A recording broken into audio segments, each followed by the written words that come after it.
है तेरे मेराज है के तू लौहे कलम तक पहुंचा और मेरे मेराज है कि मैं तेरे कदम तक पहुंचा बलगल उला बिकमालिही कशफत तुजा बिजमा हसनत जमीउ खिसालिही करीमुस सजाया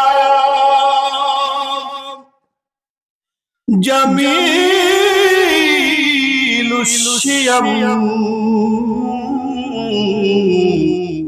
नबीउल बराया शफीउल उमम अल्लाह रब्बुल आलमीन বলেন قد أفلح المؤمنون الذين هم في صلاتهم خاشعون আল্লাহ রাব্বুল আলামিন বলেন قد أفلح المؤمنون নিশ্চয় নিশ্চয় মুমিনরা সফলকামী মুমিনরা সফলতা অর্জন করেছে সেই কথাকে বলেছেন আল্লাহ মুমিনদেরকে সফলকামী বলে ঘোষণা করেছেন তবে সকল মুমিনদেরকে না যে সমস্ত মুমিনদের মধ্যে পরবর্তী গুণাবলী পাওয়া যাবে সেই সমস্ত মুমিনদেরকে আল্লাহ রাব্বুল আলামিন সফলকামী মুমিন বলে আখ্যায়িত করেছেন বলেন সুবহানাল্লাহ প্রথম নম্বর গুণ হলো আল্লাহ বলেন আল্লাযীনা হুম ফি সলাতিহিম খাশিউন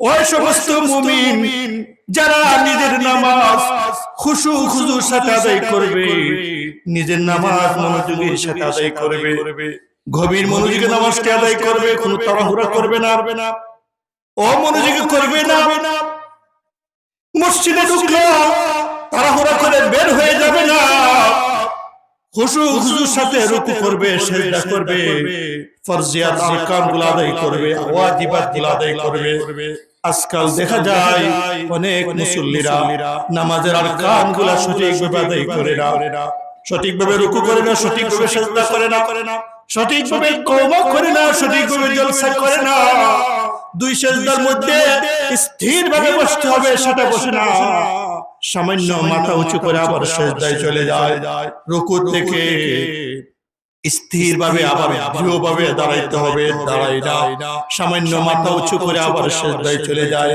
আল্লাহু আকবার সেই রুকু থেকে দাঁড়ানো হলো কিয়াম অর্থাৎ রুকুর পরে দাঁড়ানোটা হচ্ছে ওয়াজিব আবার দুই সিজদার মধ্যে সঠিকভাবে বসা হলো জলসা ওয়াজিব যে ব্যক্তি জেনে শুনে ওই কিয়াম ছেড়ে দিবে জলসা ছেড়ে দিবে আল্লাহু আকবার জেনে শুনে যদি কোনো বান্দা বান্দি ওয়াজিবাত ছেড়ে দেয় সারা জীবন নামাজ পড়তে পারবে খোদার কসম তার নামাজ হইল না কথা বলেন ঠিক না এই মাসআলা আমরা সবাই জানি না আবার অনেকে জানলো আবার মানি না একটা মাসআলা শিক্ষা এখন ঘুমাইবেন আরেক বান্দা সারা রাত নফল নামাজ পড়ে ফজর পর্যন্ত নামাজ পড়লো আল্লাহর রাসূল বলেন আপনি ঘুমায় তার থেকে বেশি সওয়াব পাইলেন আমার ভাই নামাজ খুশু খুশুর সাথে যারা পড়বে তাড়াহুড়া করে যারা নামাজ পড়বে তাদেরকে আফলাহুল মুমিনুন বলা হয় না যারা খুশু খুশুর সাথে নামাজ পড়বে দৃঢ়তার সাথে স্থিরভাবে সহি শুদ্ধভাবে কিরাত করবে পাক না পাক কোনটা না পাক কোনটা কিভাবে পবিত্র হাসিল করতে হয় কিভাবে ওযু করতে হয় কিভাবে ফরজ গোসল করতে হয় কিভাবে প্রস্রাব পায়খানা দুলা দিলা কোন ব্যবহার করতে হয় কিভাবে টয়লেট ব্যবহার করতে হয় সব কিছু জেনে শুনে যখন সে পবিত্রতা হাসিল করবে কারণ পবিত্রতা হলো নামাজের পূর্ব শর্ত কথা বলেন ঠিক কিনা আপনি প্রস্রাব করবেন আপনি সফর গেলেন প্রস্রাব করবেন পানির ব্যবস্থা নাই ভালোভাবে ঢিলা ব্যবহার করতে হবে টিস্যু ব্যবহার করতে হবে যাতে করে আপনার জামা কাপড় লুঙ্গি পায়জামা যেন নাপাক না হয় কারণ আপনি একজন নামাজি কথা বলেন ঠিক কিনা কদ আফলাহাল মুমিনুন মুমিনরা সফলকামী মুমিনরা সফলতা অর্জন করেছে বলেন সুবহানাল্লাহ। প্রথম নম্বর হলো আল্লাযীনা হুম ফি সালাতিহিম খাশিউন, যারা শিও নামাজ খুশুখুশুর সাথে আদায় করবে তাদেরকে আল্লাহ রাব্বুল আলামিন বলেছেন এই সমস্ত মুমিন হলো সফলকামী মুমিন। জোরে জোরে বলেন সুবহানাল্লাহ, জোরে লা ইলাহা। জান্নাতের আর পরীরা করছে যে নাম জপনা, সবেদারি উলিরা করছে সেই নাম সাধনা। লা ইলাহা লা ইলাহা ইল্লাল্লাহ মুহাম্মাদুর রাসূলুল্লাহ সাল্লাল্লাহু আলাইহি ওয়াসাল্লাম। আমার ভাইরা বাবারা ও আমার পর্দানিশীল মা ও বোনেরা, অতি অল্প সময় গভীর মনোযোগ দিয়ে কথাগুলো শুনবেন। কোরআনের আলোকে কিছু কথাবার্তা বলার চেষ্টা করতেছি। প্রথম নম্বর গুণ হলো যারা নামাজ খুশুখুশুর সাথে আদায় করবে। দ্বিতীয় নম্বর গুণ হলো ওয়াল্লাযীনা হুম আনিল লাগবি মুরিদুন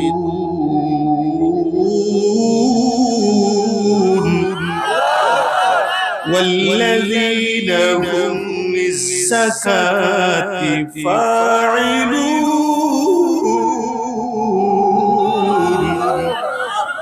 দ্বিতীয় নম্বর গুণ হলো আল্লাহ বলেন ওয়াল্লাযীনা হুম আনিল লাগবি মুরিদুন, যারা নিজের জবানকে হেফাজত করবে, বেহুদা কথাবার্তা থেকে জবানটাকে বাঁচাইবে।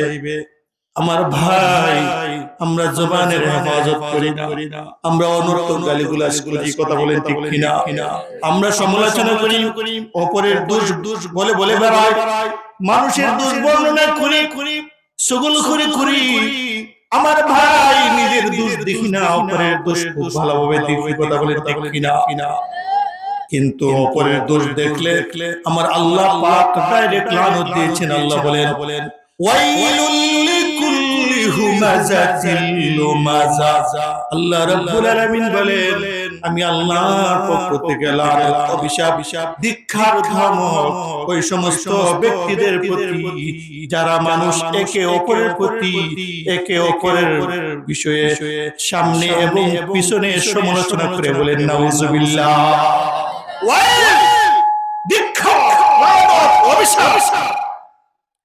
কাদের জন্য? লিকুল্লি হুমাযাতিল লুমাযা। সাউন্ডটা মনে হয় ডিস্টার্ব হচ্ছে।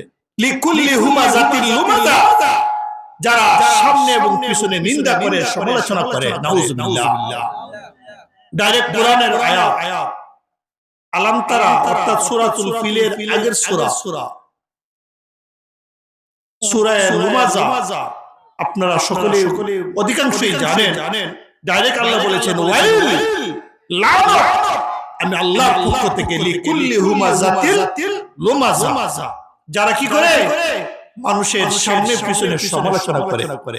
আসেনি সার হোস্টেলে বসলে, দোকান পাটে বসলে দেখা যায় কত যে সমালোচনা শুরু হয়, কিন্তু নিজের ব্যাপারে চিন্তা করে না, পরের ব্যাপারে চিন্তা করে। আচ্ছা বলেন, আপনার কবরে কি আরেকজন যাবে? বা আপনি কি আরেকজন ভাইয়ের কবরে যাবেন? আপনার কবরে আপনাকে ফেরেশতা প্রশ্নের সম্মুখীন হতে হবে, আপনাকে জবাব দিতে করতে হবে। কথা বলেন ঠিক কিনা?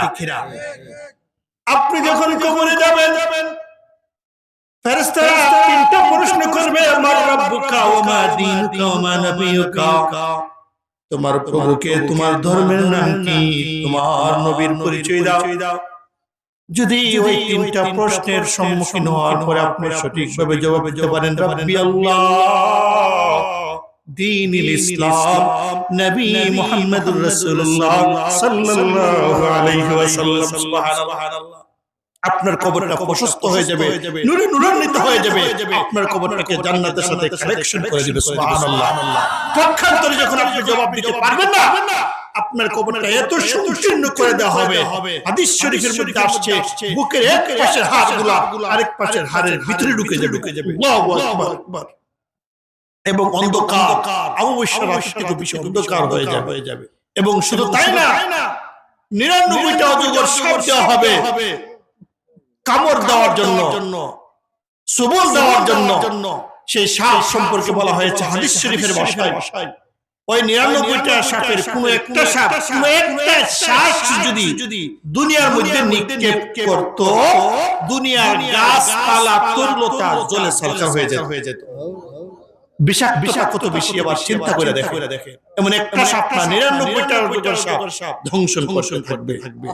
আমার ভাই শুধু তাই না, একজন বধির বুবা ফেরেশতাকে নিযুক্ত করে দেওয়া হবে, তার হাতের এমন একটা লোহার হাতুড়ি দেওয়া হবে আঘাত করার জন্য। সেই হাতুড়ি সম্পর্কে হাদিস শরীফের ভাষায় বলা হয়েছে, ওই বধির ফেরেশতা যদি তার লোহার হাতুড়ি দ্বারা দুনিয়ার উহুদ পাহাড়ের মধ্যে একটা মাত্র আঘাত করতেন, তাহলে উহুদ পাহাড়টা তুলার মতো উড়ে যাইত। আল্লাহ আল্লাহ আল্লাহু আকবার, কত ক্ষমতাধর ফেরেশতা।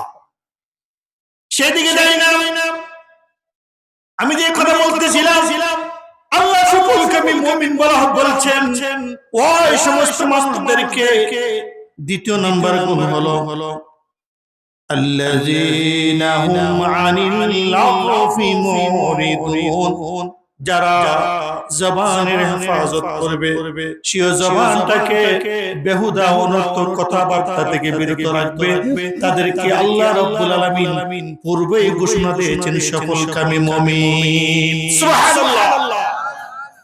আমার ভাই, আপনি যদি কারো সমালোচনা করেন, তেলাওয়াতকৃত আয়াতে আল্লাহ লানত দিয়েছেন, তারপরে হাদিস শরীফের মধ্যে আসছে আপনি যদি কারো সমালোচনা করেন, দোষ বর্ণনা করেন, যার কারণে যার দোষ বর্ণনা করলেন সে বেইজ্জতি হলো, অপমানিত হলো, লাঞ্ছিত হলো, তার কাছে আপনি ঋণী হয়ে গেলেন।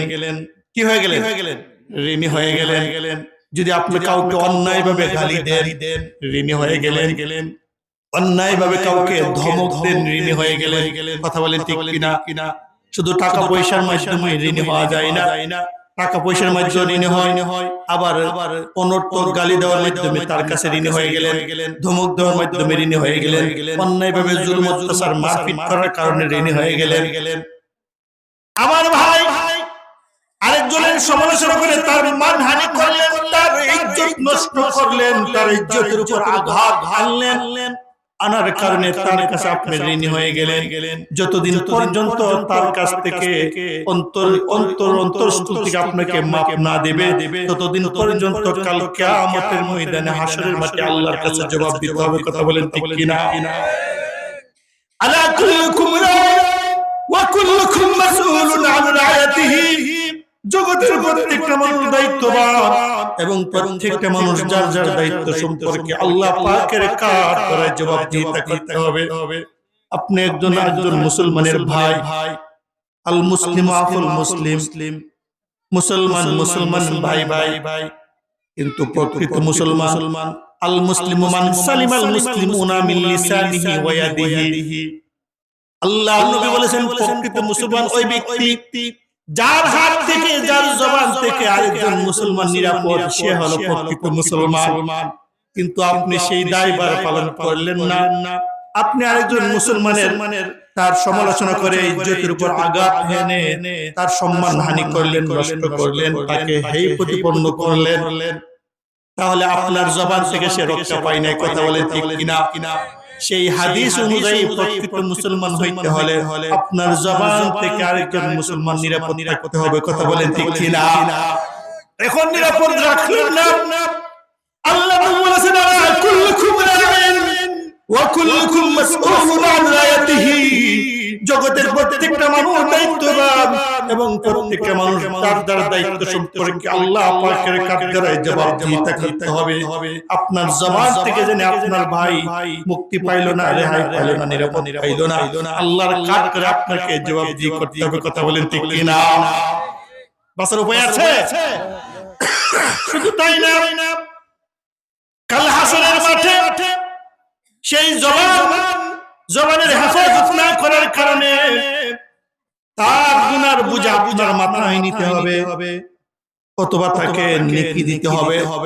হাসরের মাঠে যখন একজন ভাই আল্লাহর কাছে বলবে, প্রভু গো, আমি নিরীহ ছিলাম, অসহায় ছিলাম, দুর্বল ছিলাম, আমার রাজনীতির ক্ষমতা ছিল না, লাঠির ক্ষমতা ছিল না, গোষ্ঠীর ক্ষমতা ছিল না, বংশগত ক্ষমতা ছিল না, টাকার ক্ষমতা ছিল না, আমাকে নরম পেয়ে, দুর্বল পেয়ে, অসহায় পেয়ে সবল ভাই আব্দুর রহমান আব্দুল করিম আমাকে সব সময় সমাজে হেয় প্রতিপন্ন করেছে, নিচু মাথা চলতে হয়েছে। তার জন্য আমি মাথা উপরে উঠে কথা বলতে পারি নাই, হক কথা বলতে পারি নাই। সে আমাকে অন্যায়ভাবে গালি দিয়েছে, অন্যায়ভাবে আমার উপরে জুলুম অত্যাচার করেছে, অন্যায়ভাবে আমার সমালোচনা করে সমাজে আমাকে নিচু করেছে, আমার মানহানি নষ্ট করেছে। ওগো আল্লাহ, তোমার কাছে বিচার দিলাম।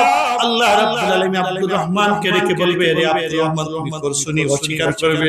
করার পরে প্রত্যেকটা আমার পূর্বের বক্তা বলে গেছেন, আল-ইয়াউমা নাখতিমু আলা আফওয়াহিহিম ওয়া তুকাল্লিমুনা আইদিহিম ওয়া তাশহাদু আরজুলুহুম বিমা কানু ইয়াকসিবুন। কাল হাসরের মাঠে আল্লাহ রাব্বুল আলামিন জবানটাকে বন্ধ করে দিবেন। ওয়া তুকাল্লিমুনা আইদিহিম, আল্লাহ রাব্বুল আলামিন তোমার হাতের সাথে কথা বলবেন।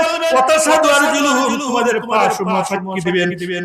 বিমা কানু ইয়াকসিবুন, সেই হাতের দ্বারা, পায়ের দ্বারা, এমন কি অন্য অঙ্গ প্রত্যঙ্গের দ্বারা দুনিয়াতে যাহা কিছু করেছো সব কিছুর বর্ণনা করে দিবেন। বলেন সুবহানাল্লাহ।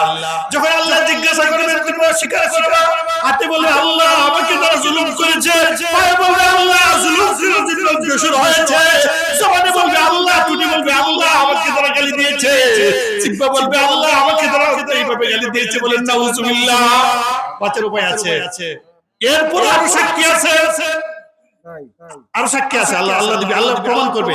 আরো সাক্ষী কিরামান কাতিবিনা ইয়ালামুনা মা তাফআলুন, প্রত্যেকটা মানুষের সাথে দুইজন কিরামান কাতিবিন আছেন, ইয়ালামুনা মা তাফআলুন, যাহা কিছু করতেছি সব লিপিবদ্ধ করতেছেন। বলেন সুবহানাল্লাহ। বাঁচার উপায় আছে, আপনার অঙ্গ প্রত্যঙ্গ সাক্ষী দিবে, কিরামান কাতিবিন সাক্ষী দিবে। কয়টা হইল? কয়টা সাক্ষী হইল? দুই ধরনের সাক্ষী। আরো আছে, ইযা যুলজিলাতিল আরদু জিলজালাহা ওয়া আখরাজাতিল আরদু আসকালাহা ওয়া ক্বালাল ইনসানু মা লাহা ইয়াওমা ইযিন তুহাদ্দিসু আখবারাহা বিআন্না রাব্বাকা ওয়াহালাহা। সূরাতুল জিলজালার কিয়ামতের আলোচনা করতে যে আল্লাহ বলে, ইয়াওমা ইযিন তুহাদ্দিসু আখবারাহা, সেদিন বর্ণনা করবে পৃথিবী তার খবর সমূহ। পৃথিবী বলতে পৃথিবীতে যাহা কিছু আছে, আর জমিনে সাক্ষী দিবে, পাহাড়ে সাক্ষী দিবে, পাথরে সাক্ষী দিবে, গাছে সাক্ষী দিবে, আর কাজে সাক্ষী দিবে, আগুনে সাক্ষী দিবে, পানি সাক্ষী দিবে। আপনি নিশিরাত্রিতে আল্লাহর কোরআনের মহব্বতে সেই জমিনের পিঠে বসে বসে কোরআনের আলোচনা শুনতেছেন। কাল হাসরের মাঠে সেই জমিনে বলবে আল্লাহ, নিশিরাত্রে আরামের ঘুমকে হারাম করে, শীত প্রচন্ড শীতকে উপেক্ষা করে তোমার কোরআনের মহব্বতে আমার পিঠের উপর বসে বসে এমুক গ্রামের এমুকের ছেলে এমুক, আব্দুর রহমানের ছেলে আব্দুল্লাহ তোমার কোরআনের আলোচনা শুনতেছিল। বলেন সুবহানাল্লাহ। তখন কেমন লাগবে? তখন ভালো লাগবে না? আর যদি প্রজ্ঞাতরে বলে আল্লাহ আমার পিঠের উপর দাঁড়ায় দাঁড়ায় দিনে ব্যভিচারী করেছে, কেমন লাগবে? আল্লাহ আমার পিঠের উপর দাঁড়ায় দাঁড়ায় ঘুষ গ্রহণ করেছে, সুদ গ্রহণ করেছে, আমার পিঠের উপর দাঁড়ায় অন্যায়ভাবে নিরীহ মানুষের উপর আঘাত করেছে, আমার পিঠের উপর দাঁড়ায় আল্লাহ অলঙ্গ বেহায়াপনা নাচ গান বসে বসে শুনেছে। বলেন নাউজুবিল্লাহ। তখন কেমন লাগবে? নাকি শুধু ভালো বলবে, খারাপ বলবে না? নাকি সব বলবে?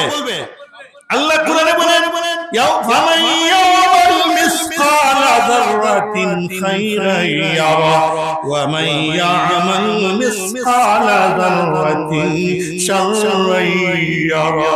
আল্লাহু আকবার। তেলাওয়াত কি সূরাতুল জিলজালের শেষে আয়াত বলে, যাররা পরিমাণ, অনুপরিমাণ, সরিষা পরিমাণ যদি ভালো করে থাকো আল্লাহর কাঠগড়ায় আল্লাহর কাছে তুমি তার প্রতিদান পাইবা। পক্ষান্তরে সরিষা পরিমাণ, যাররা পরিমাণ যদি তুমি অন্যায় করে থাকো, খারাপ কাজ করে থাকো, তাহার বিচারও আল্লাহর কাঠগড়ায় দিতে হবে। কথা বলেন ঠিক কিনা?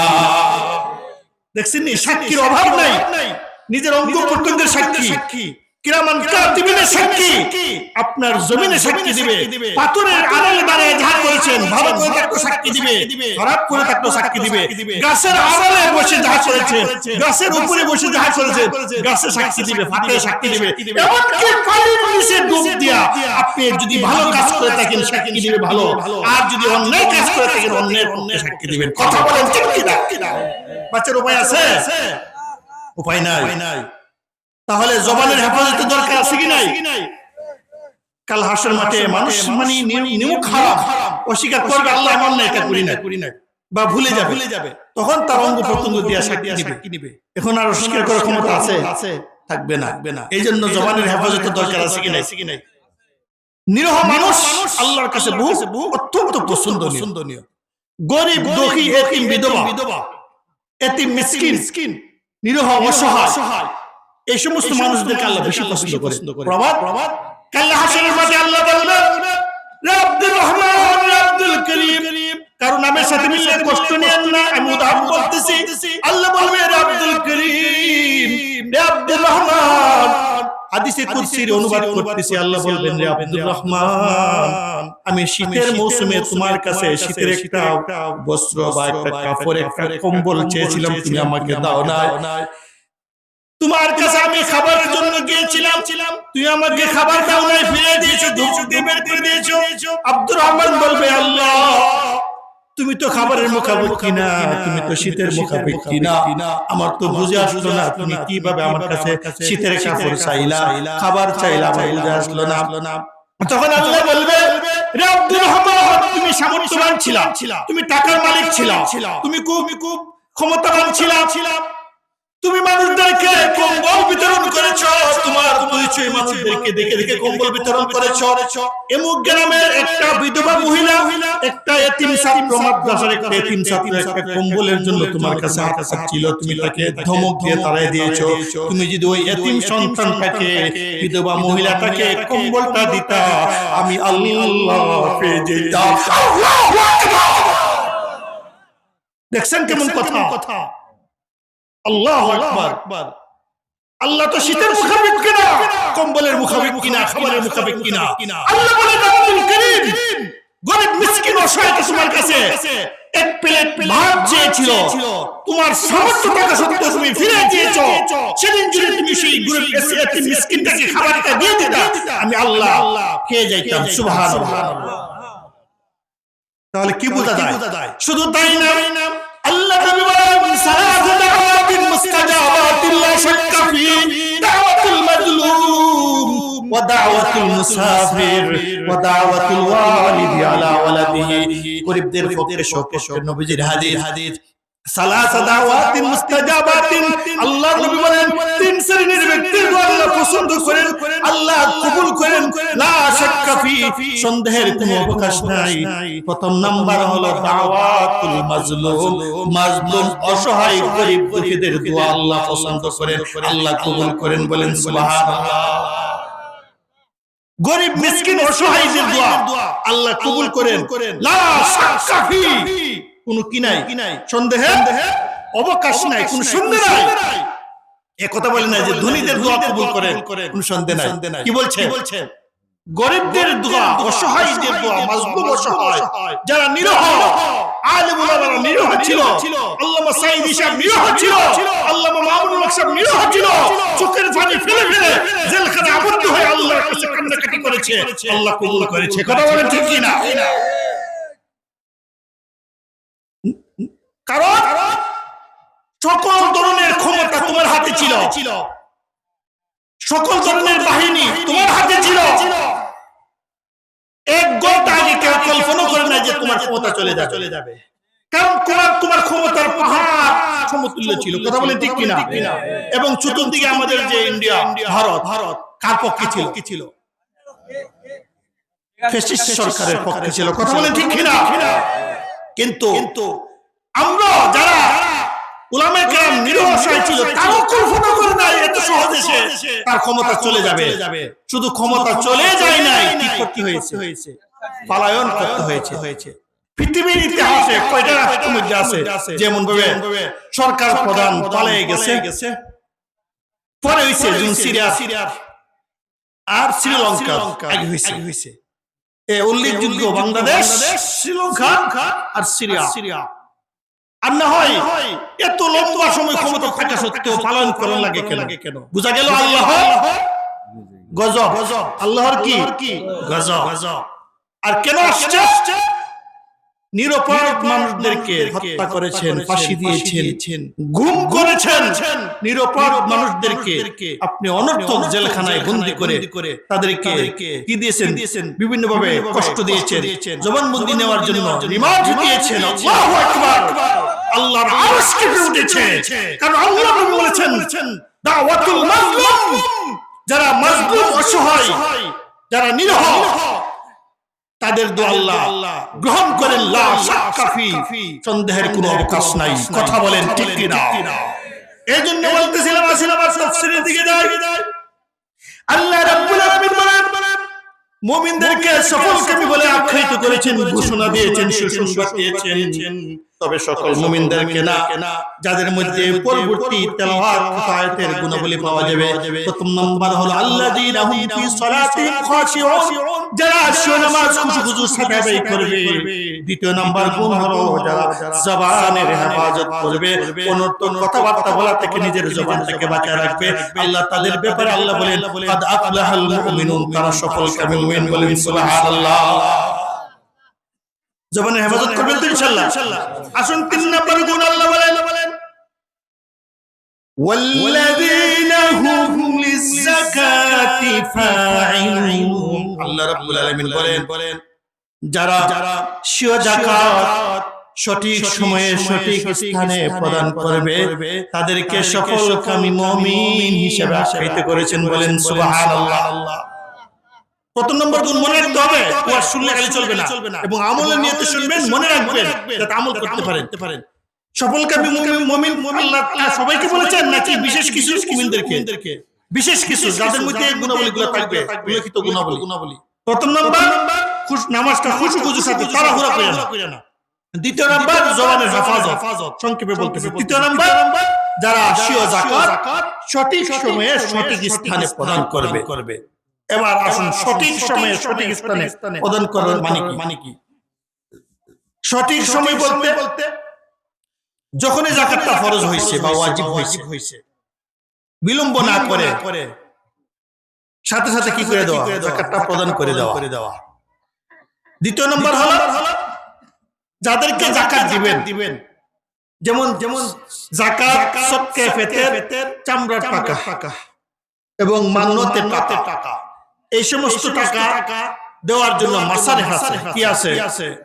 মাসারেফ বলতে আপনারা অনেকে না বুঝতে পারেন, যাদেরকে দিবেন আল্লাহ নির্দিষ্ট করে দিয়েছে, সবাইকে দেওয়া যাবে না। সবাইকে কি করে দেবে না? আপনার যাকাতের টাকা যদি আরেকজন ধনী লোককে দিয়ে দেন, আপনার যাকাত আদায় হবে না। এটা সদকা হিসেবে সওয়াব পাবেন, কিন্তু যাকাত আদায় হলো না। আপনার কুরবানির চামড়ার টাকা, আপনার সদকা ফিতরের টাকা, আপনার মান্যতের টাকা যদি গরীব রেনা দিয়ে ধনী লোককে দিয়ে দেন, বিধর্মী লোককে দিয়ে দেন, একজন হিন্দু বুদ্ধ খ্রিস্টানকে দিয়ে দেন, বা একটা মসজিদে দিয়ে দিলেন, ডাইরেক্ট মাদ্রাসার কোনো জেনারেল ফান্ডে দিয়ে দিলেন, আপনার এই কুরবানির টাকা আদায় হবে না, যাকাত আদায় হবে না, সদকা ফিতর আদায় হবে না। ভুল বুঝছেন না, মাদ্রাসা বলতে ডাইরেক্ট জেনারেল ফান্ডে দেওয়া। মাদ্রাসার গোলাম ফান্ড থাকে থেকে সেখানে দিতে পারবেন, সেখানে কি করতে পারবেন? দিতে পারবেন। আমার ভুল বুঝছেন না, হুজুর মাদ্রাসা দেওয়ার জন্য না বলছে না। আমার নিজের মাদ্রাসা আছে, ফান্ড আছে আলাদা, গোলাম ফান্ড আলাদা আছে। তো যাই হোক, মাদ্রাসার মধ্যে এরকম গরিব ছাত্র থাকে, তাদের ওই টাকা থেকে কাপড় চোপড় দিয়ে, কিতাবাদি দিয়ে, তাদের পক্ষ থেকে বেতন আদায় করে ডাইরেক্ট মাদ্রাসার কোনো বিল্ডিং এ, কোনো ইমারতে, কোনো উন্নয়নের কাজে এই টাকা লাগানো যায় না। অবশ্যই হুজুররা মাশাআল্লাহ বুঝে কাজ করে। ও আম পাবলিক অনেকে সমালোচনা করে যে মাদ্রাসায় নেওয়া তো জায়েজ নেই, কিভাবে নিতেছে, অনেক সমালোচনা করে। যাই হোক, যে কথা বলতেছিলাম, তাহলে ওই যাকাতের টাকা সঠিক স্থানে দিতে হবে। মানে মন গড়ার মধ্যে দিয়ে দিলে কি হবে না, যাকাত আদায় হবে না। বুঝাতে পারছি কথা? তো যারা স্বীয় যাকাত ওয়াজিব হওয়ার পরে সময় মতো দিয়ে দেয়, সময় মতো কখন যাকাত ওয়াজিব হয়? আপনি যখন নেশাব পরিমাণ সম্পদের মালিক হইবেন, হওয়ার পরে আপনার উপর যাকাত ওয়াজিব না। ওই সম্পদটা 1 বছর আপনার কবজা থাকতে হবে, আপনার মালিকানা নিতে হবে। মধ্যে দিয়ে আবার চলে গেছে, 2 মাস পরে আবার আসলো, তখন নতুন করে আবার হিসেব হবে। 1 বছর আপনার হাতে থাকলে 1 বছর ঘুরে আসার পরে আপনার উপর যাকাত ওয়াজিব। কথা বুঝাইতে পারছি? যাকাতের মাসালা বলে সময় দরকার, তারপর টুকটাক মাসালা কিছু বলতেছি সওয়াবের জন্য। আমার ভাই আমার আসুন, চতুর্থ নম্বর গুণ আল্লাহ রাব্বুল আলামিন বলেন ওয়াল্লাযীনা হুম লিফুরুজিহিম হাফিজুন। চতুর্থ নম্বর গুণ হলো যারা লজ্জাস্থানকে হেফাজত করবে, অন্যত্র শরীয়তের বিরুদ্ধে ব্যবহার না করবে। আর ভাঙ্গে বলতে হবে, কেন অনেক বাচ্চা কাচ্চা আছে, আর ভাঙ্গে বলতে হবে লজ্জাস্থানকে হেফাজত করবে, শরীয়তের বিরুদ্ধে কোনো জায়গায় ব্যবহার না করবে। স্ত্রী যেখানে ব্যবহার করবে সেখানে করবে, অন্যত্র ব্যবহার করা যাবে না। এখন কিন্তু অহরহ চলতেছে, কারণ মোবাইলের যুগ, ইন্টারনেটের যুগ। আপনার ছেলে কোথায় যায়, আপনার উপযুক্ত মেয়ে কার সাথে মোবাইলে সেট করে খবর রাখার দায়িত্ব কার? আমার না আপনার? আপনার উপযুক্ত ছেলে কার সাথে, কোন মেয়েটার সাথে লাইন করতেছে, আপনার উপযুক্ত মেয়ে কোন ছেলেটার সাথে লাইন করতেছে মোবাইলের মাধ্যমে, কোথায় যাচ্ছে, কি করছে, খোঁজ খবর নেওয়ার দায়িত্ব কার? যদি না রাখে ছেলেটা মানুষ হবে না অমানুষ হবে? অমানুষ হইলে লসটা কার হবে? প্রথমে বাপ মায়ের। দুনিয়াতে করতে হবে, ওই মা বাপ বৃদ্ধাশ্রমে যেতে হবে, আখিরাতে আল্লাহর কাছে জবাব দিতে করতে হবে। আল্লাহ জিজ্ঞাসা করবে, তুমি নামাজ পড়লে না, তুমি হালাল হারাম বাচ্চা চললে না, তুমি পাক পবিত্র করে চললে না, তুমি আমার হুকুম মানলে না, তুমি পর্দা পুশিদা করলে না। জিজ্ঞাসা করার পরে বান্দা বলবে, আপনার ছেলে মেয়ে বলবে, আল্লাহ এগুলো তো আমি বুঝছি না, আমি চিনছি না, আমার মা বাবা আমাকে শিখাই দেয়। কাজে আমার কোনো দোষ নেই, দোষটা কার? আমার কথা কি বুঝতে অসুবিধা হচ্ছে? আপনার সন্তানকে আল্লাহ জিজ্ঞাসা করবে, তুমি নামাজ পড়লা না কেন? আপনার উপযুক্ত ছেলে মেয়েকে বলবে, তুমি পর্দা ফরজ ছিল, পর্দা করলা না কেন? তখন কি বলবে? যে আল্লাহ আমি তো পর্দা যে ফরজ আমি জানতাম না, কারণ আমার মা বাবা আমাকে শিখাই নাই। পাক পবিত্র কি জিনিস আমি জানতাম না, হালাল হারাম কোনটা, ভালো মন্দ কোনটা আমি জানতাম না, আমাকে শিখাই নাই, আমাকে ইসলামী শিক্ষাটা দেওয়া হয় নাই, আমি জানতাম না। কাজে আমার কোনো দোষ নেই, দোষ কার? মা বাবা। তখন মা বাবা ওই সন্তানের পক্ষে শাস্তি গ্রহণ করতে হবে। কথা বলেন ঠিক কিনা? হ্যাঁ, উপায় নাই। আপনি নিজে নামাজি হয়ে গেলেন, 5 ওয়াক্ত মুসল্লি, হজ করলেন, যাকাত দেন, কোনো ত্রুটি নাই, চলবে না।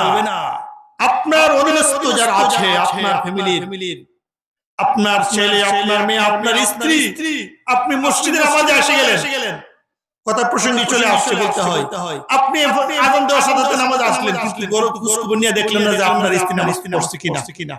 জীবনে জিজ্ঞাসা করলে, কারণ স্ত্রী গুসা হবে, জিজ্ঞাসা করলে চেহারা কালা করবে, কিন্তু স্ত্রী চেহারা কালা করবে সেই ভয়ে জিজ্ঞাসা করেন নাই। আর আল্লাহর ভয়ে যে আপনি জিজ্ঞাসা করলেন না জবাব দেওয়া লাগবে কিনা, জবাব দেওয়া লাগবে কিনা? আপনার স্ত্রী যদি পর্দা পোষিত না করে, নামাজ না পড়ে, আপনি একা খুব নামাজি, কিন্তু সেই নামাজ গ্রহণযোগ্য হবে না। কথা বলেন ঠিক কিনা? আমার ভাই, আল্লাহ কোরআনে বলেছেন, ইয়া আইয়ুহাল্লাযীনা আমানু তাকুল্লাহ, হে ঈমানদাররা আল্লাহকে ভয় করো, হাক্কা তুকাতিহি, প্রকৃত ভয় বলতে ব্যক্তিগতভাবে আল্লাহকে ভয় করে যে বলে আমি আল্লাহর হুকুম মানলাম, আল্লাহর নিষেধগুলো বর্জন করলাম, রাসূলের তরিকা মানলাম, নিষেধগুলো বর্জন করলাম। যেমন ভাবে ব্যক্তিগতভাবে ফরজ, ঠিক তেমনি ভাবে আপনার পারিবারিক ভাবে আইনকে মানা ফরজ। কথা বলেন ঠিক কিনা? আপনি যেমন নামাজ পড়বেন, আপনার উপযুক্ত ছেলে মেয়েটাকে নামাজি বানাইতে হবে, আপনার স্ত্রীকে নামাজি বানাইতে হবে, তাদেরকে পর্দা পুশিদা শিখাইতে হবে, তাদেরকে পাক পবিত্র শিখাইতে হবে, কিভাবে নামাজ পড়তে হয়, নামাজের পূর্ব শর্তগুলো শিখাইতে হবে, যেগুলো মাসালা শিখাইতে হবে। ইসলামের প্রথম শিক্ষা দেওয়ার দায়িত্ব হলো মা বাবার। কথা বলেন ঠিক কিনা? আমরা কতজন মানুষ খোঁজ খবর রাখি, সন্তান গুসা হয়ে যাবে, সন্তান চেহারা কালা করবে, স্ত্রী চেহারা কালা করবে, সেই বয়ে তাদেরকে এই দিকে কোনো কথাই বলি না। নিজে যতই নামাজ পড়বেন, মৃত্যুর আগ পর্যন্ত নামাজ পড়লো, সেই নামাজ আল্লাহর দরবারে গ্রহণযোগ্য হবে না। কথা বলেন ঠিক কিনা? দরকার আছে নি?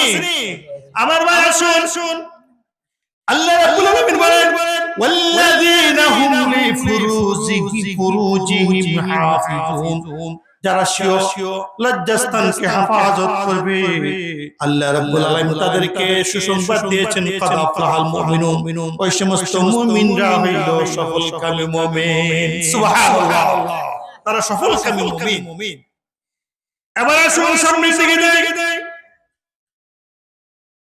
والذين هم لأماناتهم وعهدهم راعون তারপর আল্লাহ বলতেছেন যারা আমানতের খিয়ানত করবে না এবং ওয়াদা ভঙ্গ করবে না তারা হলো সফলকামী মুমিন আমার ভাই আজকাল দেখা যায় ওয়াদা ভঙ্গকারী লোকের অভাব নাই আমানত খিয়ানত করার কোনো অভাব নাই সমাজে আমানত কিভাবে খিয়ানত করে শুধু টাকা পয়সা রাখলে আমানত এখানে সীমাবদ্ধ না আপনার ভাই মারা গেছে কথা বুঝছেন ভালোভাবে বুঝছেন আপনার ভাই বড় ভাই বা ছোট ভাই মারা গেছে ওই ভাইয়ের দুইটা সন্তান আছে দুইটা বা তিনটা সন্তান আছে তাদের অধীনস্থ কিছু জায়গা জমি আছে তাদের জায়গা জমি এবং ওই এতিম সন্তানগুলো আপনার জন্য আমানত কথা বলেন ঠিক কিনা কারণ আপনার ভাই দুনিয়াতে নাই ভাই তাদেরকে মানুষ করার দায়িত্ব ছিল তাদের আমানতদারি তার বাবা ছিল কিন্তু বাবা নাই এবার আপনি মামা হয়ে বা ভাই হয়ে কাকা হয়ে বা যত নিকটতম আত্মীয় হন না কেন আপনার পরিপূর্ণ তাদের প্রতি দায়িত্ব রাখতে হবে তারা যেন অমানুষ না হয়ে যায় আপনার সন্তানকে যেমন মানুষ করে তুলতে হবে তাদেরকেও মানুষ করে তোলার দায়িত্ব আপনার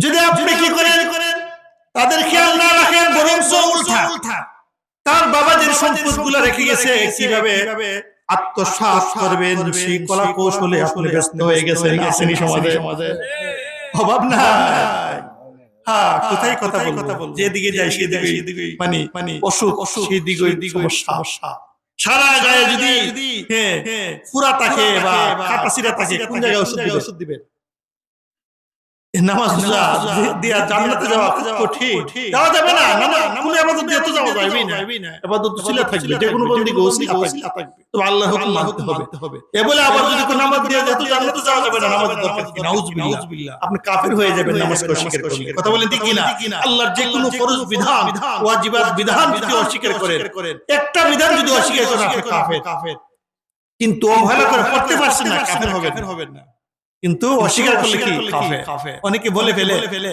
অনেক যারা নামাজ থেকে বাঁচতে চায় আরে নামাজ দিয়ে তো জান্নাতে যাওয়া যেত না নামাজ দরকার নাউজুবিল্লাহ সে নিঃসন্দেহে কাফের হয়ে গেল আমার ভাই আসুন আমানতের খিয়ানত করলে পরিপূর্ণ ঈমানদার হওয়া যায় না তেলাওয়াত কি আয়াত হলো তার প্রমাণ আল্লাহ বলেছেন যারা আমানতের খিয়ানত করবে না টাকা পয়সার যেমন আমানত আছে মানুষও আপনার হাতে আমানত আছে আপনার ভাতিজা আপনার ভাগ্নি বা অন্যান্য পাড়া প্রতিবেশী সন্তান এতিম সন্তানগুলোর খোঁজ খবর আপনাকে রাখার দরকার কারণ আপনার পুরুষী হিসেবে আপনার পাড়া প্রতিবেশী হিসেবে আপনাকে দায়িত্ব কাল হাসরের মাঠে আপনার পাড়া প্রতিবেশী হিসেবে আল্লাহর কাছে জবাবদিহিতা করতে হবে কথা বলেন ঠিক কিনা পাড়া প্রতিবেশীর ব্যাপারে আপনাকে জবাব দিতে হবে কারণ আল্লাহ বলেছেন কু আনফুসাকুম ওয়া আহলিকুম নারা নিজ জাহান্নামের আগুন থেকে বাঁচো পাড়া প্রতিবেশী সবাইকেও বাঁচাও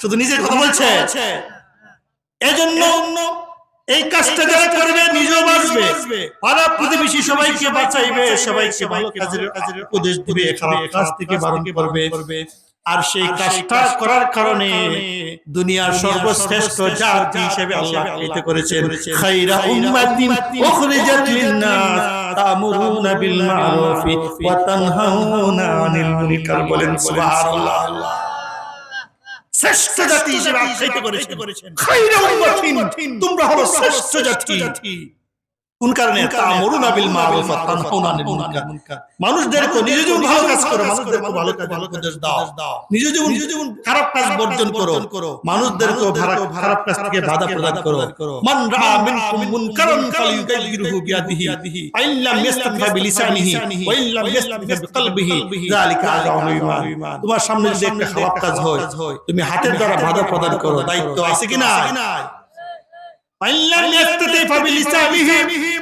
হাতের দ্বারা বাধা প্রদানের ক্ষমতা আমাদের নাই, একমাত্র প্রশাসনের। ইসলামী রাষ্ট্র হইলে তাহলে দ্বিতীয় নম্বর ফাবিল লিসানিহি, জবানের দ্বারা বলো। আজকাল আমরা বলি না, প্রমাণ দেই। আপনাদের এলাকায় আসেন না জানি না। উল্লেখযোগ্য রাসূলের সুন্নাত বিবাহ শাদী, ওই বিবাহ শাদী রাসূলের একটা গুরুত্বপূর্ণ সুন্নাত। আল্লাহ নবী বলেছেন আন-নিকাহু মিন সুন্নতি ফামান রাগিবা আন সুন্নতি ফালাইসা মিন্নি। বিবাহ শাদী একটা উল্লেখযোগ্য সুন্নাত, যারা বিবাহ শাদী বর্জন করলো সে আমার উম্মত না, নাউযুবিল্লাহ। তাহলে গুরুত্বপূর্ণ কিনা? তাহলে ওই গুরুত্বপূর্ণ একটা সুন্নতের বেলা, আপনার ছেলের বিবাহের বেলা, আপনার মেয়ের বিবাহের বেলা, আপনার ভাতিজির বিবাহের বেলা, ভাগ্নের বিবাহের বেলা দেখা যায় মেহেদি অনুষ্ঠানের নামে আগের রাত্রে উপযুক্ত ছেলে মেয়ে নাচ গান করে কিনা? আসেনি আপনাদের সমাজে? আমাদের ভাঙবাড়ি আছে। এই কথাটা কতজন বলে? কথাটা আপনি বলতে হবে, খালি হুজুরের দায়িত্ব না, আপনি বলতে হবে।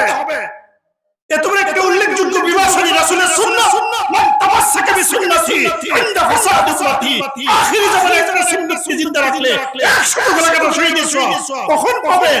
যখন সুন্নাতের মধ্যে হারাম কাজ ঢুকাই দিবেন, তখন কিছু আর পাবেন নাকি? পাবেন না। রাসূলের সুন্নাত বিবাহ শাদী, সেই বিবাহ শাদী আগে রাত্রিতে মেহেদির অনুষ্ঠান বলে ছেলে মেয়ে যাদের সাথে পর্দা ফুশিদা ফরজ আইন, সেই ছেলে আপনার মেয়ের মধ্যে হলুদ মাখতেছে, মানে রং তামাশা করতেছে, নাচানাচি করতেছে, ডেক আইনা গান বাজনা করতেছে সারা রাত। আপনি বাধা দেন না।